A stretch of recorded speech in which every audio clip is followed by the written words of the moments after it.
Greetings from the People's Republic of Cork. Thanks to Simon and all the organizers for having me. Before I get to the focus of my paper today, let me say a word about the larger book project that I'm calling The Big Pill: Enlightenment Binaries and Black Musical Metaphysics. In that study, I demonstrate how black music is, in both idea and practice, a counter-metaphysics of the West. Building on Paul Gilroy's thesis that the Black Atlantic is a counterculture of modernity, and playing with Dr. Funkenstein's formulation, they say the bigger the headache, the bigger the pill, baby. Call me the big pill. This book considers black music as an alternative, restorative, and corrective to Eurocentric regimes of rationality, empiricism, logocentrism, and their standard-bearer, white supremacy. It makes a focused argument about the binary collapsing metaphysics of black music by bringing together the wide-ranging frames of disability studies, political economy, phenomenology, astrophysics, psychoanalysis, theology, and theories of embodiment. The book illustrates how black music works through and against 300 years of Enlightenment binaries, from mind, body, and form content to langue parole, and prophesies new developments in the physical sciences that are today calling into question our reliance on the binaries of particle wave, past future, and space-time. In so doing, it takes seriously the affective, embodied, and seemingly irrational claims of Afrofuturist artists, ranging from Sun Ra and Ishmael Reed to P-Funk and Janelle Monáe. It interrogates the metaphysical etymology of Nas, the Jizza, and Roots Manuva. It examines the performed illness of Craig Mack, Missy Elliott, and Jeru the Damaja. And it theorizes the soul craft of black hardcore pioneers, Bad Brains, beyond the received frames of essentialism and anti-essentialism. Here's a chapter outline to give you some idea of what I'm up to. I begin with an introduction that builds continuities between central concepts in Afrodiasporic theory, concepts that overwhelmingly center on gaps, breaks, and joints, from Edouard Glissant and Stuart Hall to Skip Gates, Brent Edwards, and Fred Moten.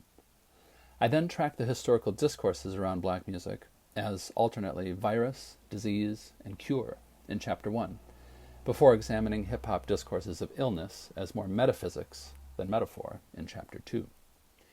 Chapter 3 takes a Lacanian and Fanonian approach to untangle the Borromean knot of Janelle Monáe's black feminist posthumanism. Chapter 4 examines the hip-hop metaphysics of words as weapons, again examining black musical practice beyond metaphor. And finally, Chapter 5 unmoors musical soul from its essentializing discourses through an examination of Bad Brain's image of soulcraft, before concluding with a reconsideration of Samuel Floyd's work on black musical power through the frame of quantum physics. Which brings us to today's talk. The 1989 album Quickness by Washington, D.C.'s unique yet highly influential hardcore punk reggae band, Bad Brains, begins with a vocal performance that both prefigures and rehearses the massive and distorted opening guitar riff that starts the track in earnest. This is the excerpt we heard at the beginning. We'll listen to it again in a minute. Famously, the group's lead singer, screamer, crooner, whiner, and growler is listed not as vocals or lyrics in album liner notes, but simply as throat. This paper focuses on HR's throat and Dr. No's guitar, both as instruments and instrumentalizing human resources. In doing so, it places the sonic materialities of timbre, groove, and form as the focus of analysis, suggesting that HR and the other members of Bad Brains are both building and engaging in forms of musical soulcraft, the title of the opening track. On this and the tracks that follow, Voyage into Infinity, The Messengers, and With the Quickness, Bad Brains fashion musical vessels to convey their Rasta overstanding.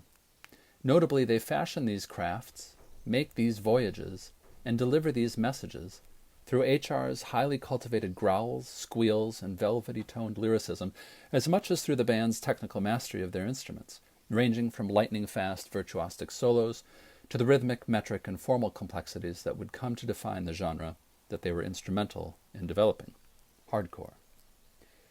In this paper, I argue that this technical mastery is a second covalence of craft on the album. Furthermore, I suggest that this musicality is given sonic and rhetorical force through the recurrent theme of quickness, which serves as something of an idée fixe throughout the album in both lyric and musical performance.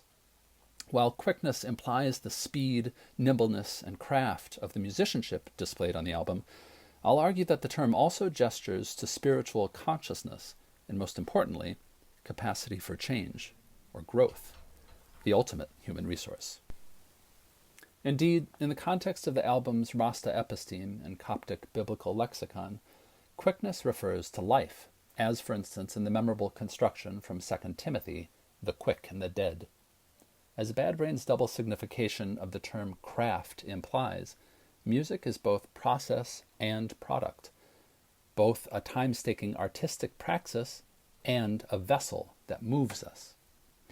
Taking my cue from the band's original name, Mind Power, I show in this paper how their sonic praxis is evidence of a metaphysics wherein music is conceived as both an embodied spiritual practice and an instrument to be deployed in the service of humanity.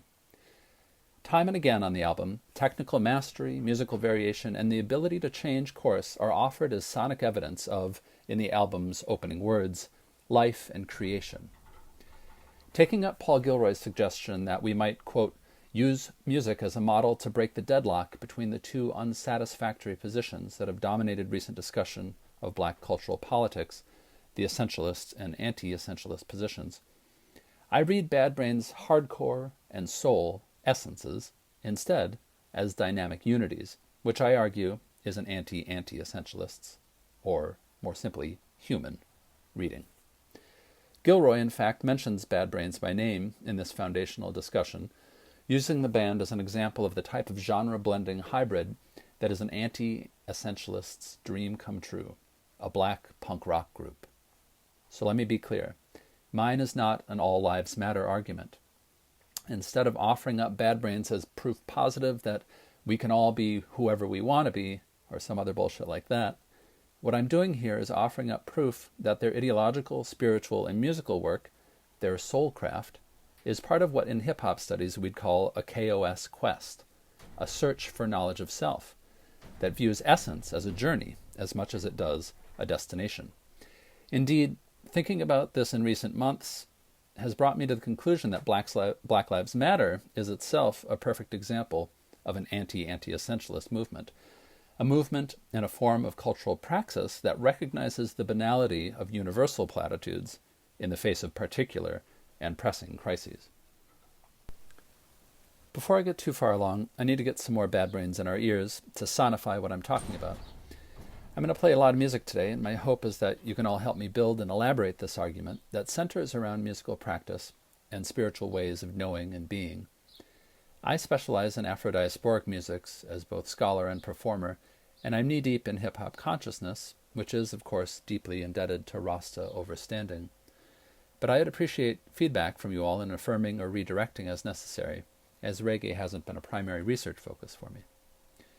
For those of you who haven't heard any Bad Brains yet, their musical practice will, in most cases, bear little resemblance to what we might expect to hear from a band that praises Jah, speaks of rhythms, and checks for one drop, while laying down massive, distorted riffs and flying off on guitar solos that call to mind Yngwie Malmsteen more than Bob Marley and Gregory Isaacs. But in fact, today I want to keep this rupture open, struggling with the cognitive dissonance between lyric, image, and sound, and ultimately think more broadly about the complicated ways that musical genre both encodes and engenders cultural affiliations. Today, I'll introduce you to the first 5 tracks of the album, highlighting a particular musical craft at play in each. In the first, Soulcraft, I want you to focus on the vocal performance of the guitar riff that we heard earlier, and then listen to their metric work, creating long phrases of looped riffs and juxtaposing them with shorter cyclicities, including the notably odd and ill one-beat gesture at the end of the chorus.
This mixed meter approach put the Brains at the forefront of the hardcore punk movement, which stressed groove and musical complexity over the DIY simplicity of a previous punk rock ethos.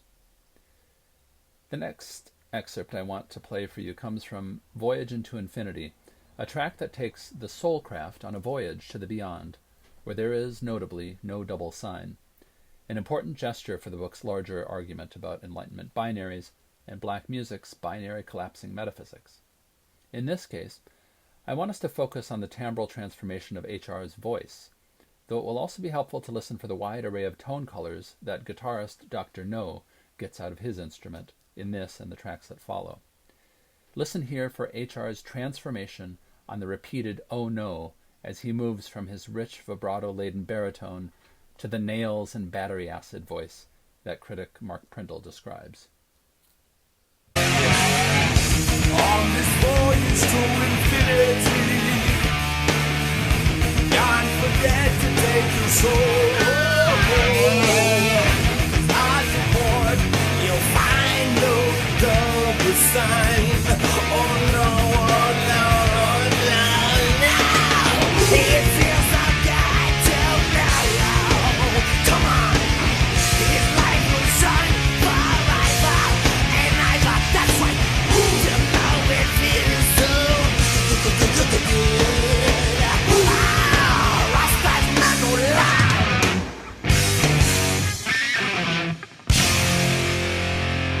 The third excerpt comes from The Messengers and features the Brains' early signature, speed, a feature that earned them the reputation as the progenitors of the hardcore punk subgenre. Again, note also the eastward valence of a continuing voyage and the vocal range, from vast spatializing growls to piercing shrieks. The messenger, last but not least, the message was the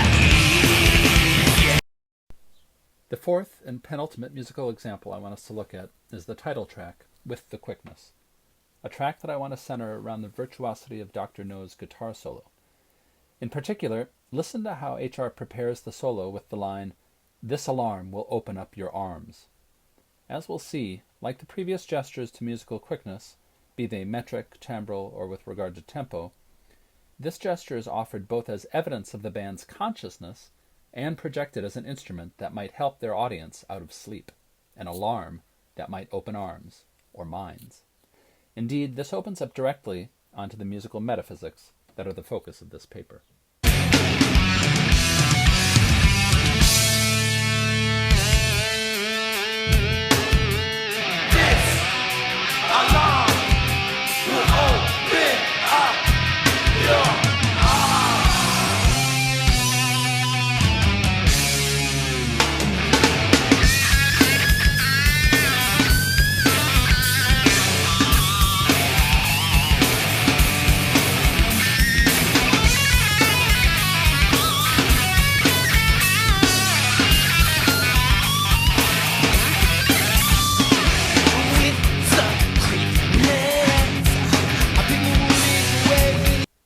So here we have a great example of virtuosic guitar playing that's evidence of Dr. No's musical craft and the band's creative agencies.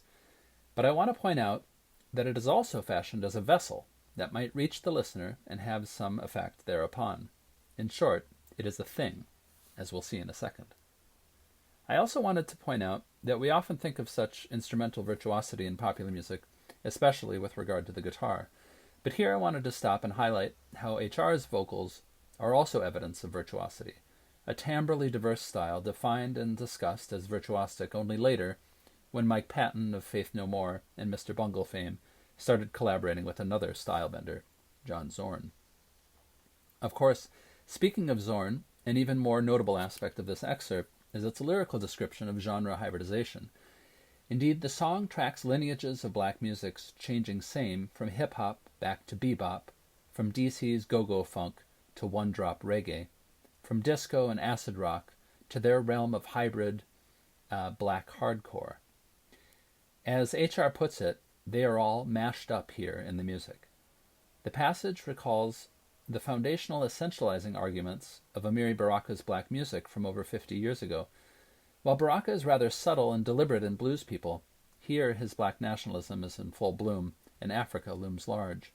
He writes, "Black music is African in origin, African-American in its totality, and its various forms, especially the vocal, show just how the African impulses were redistributed in its expression." Finally, he draws the nationalist frame and tells us, point blank, the song and the people is the same. Of course, my point in gesturing to this continuity between Baraka's naturalizing essence and Bad Brains' mashup is to show how much has changed, how Bad Brains' anti-anti essence finds its power not in the naturalized continuity of the black voice, but in instrumentalized musicality and technical development of voice, not in soul per se, but in soul craft. In a stunning switch of codes, on the next track, Gene Machine, H.R. moves from describing genre mashups to railing against scientifically created, genetically manipulated humans. Most startlingly, this pivot from genre to genetics is replete with a resignification of the term one drop, mentioned in the last genre lineage, a diasporic doubling that cuts across the Jamaican and the American, from the foundational one-drop rhythm of reggae to the bedrock of American racial ideology, the one-drop rule. Notably, where the one-drop rhythm identifies an absence, the downbeat one is dropped, left out, in the reggae beat. The one-drop rule identifies a presence, a drop of blood. Of course, racially coded as an impurity in American racial metaphysics. True to form, Bad Brains don't just tell us about this continuity between genre and genetics, they perform the genre switch for us. As we'll hear halfway through this excerpt, Gene Machine marks an arrival on the album in which the lyrical and spiritual match, quote-unquote, the musical. Indeed, here we have our first sonically identifiable reggae section.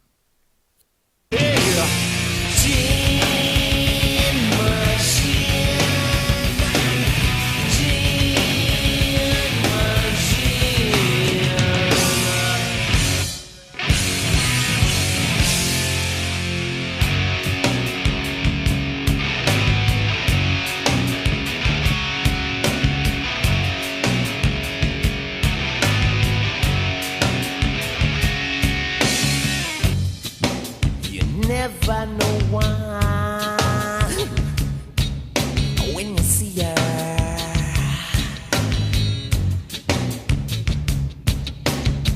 Quite aware, mistaken identity.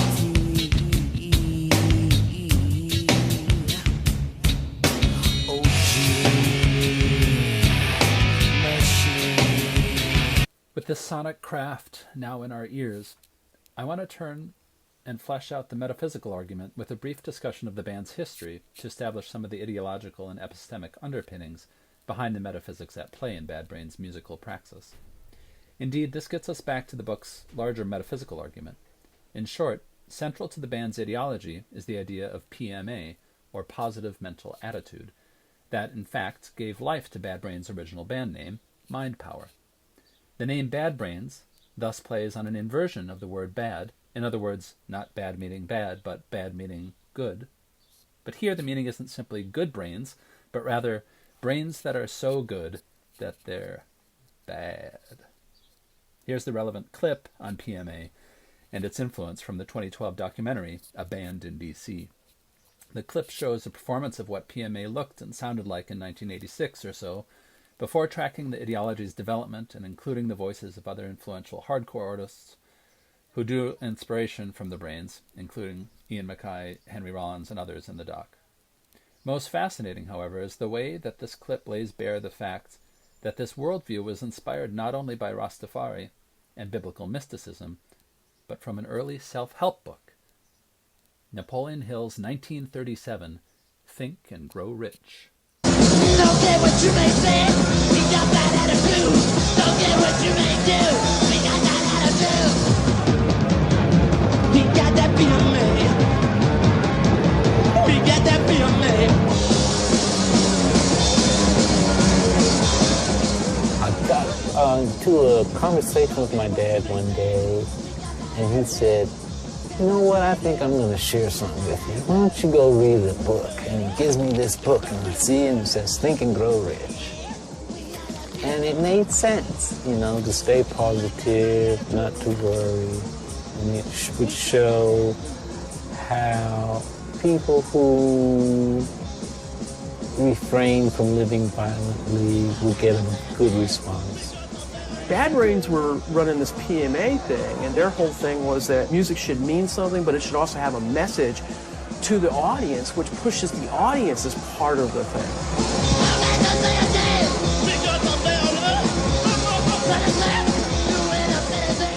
And that had an enormous effect on us. Have a positive mental attitude, go out there and do what you have to do and make it work.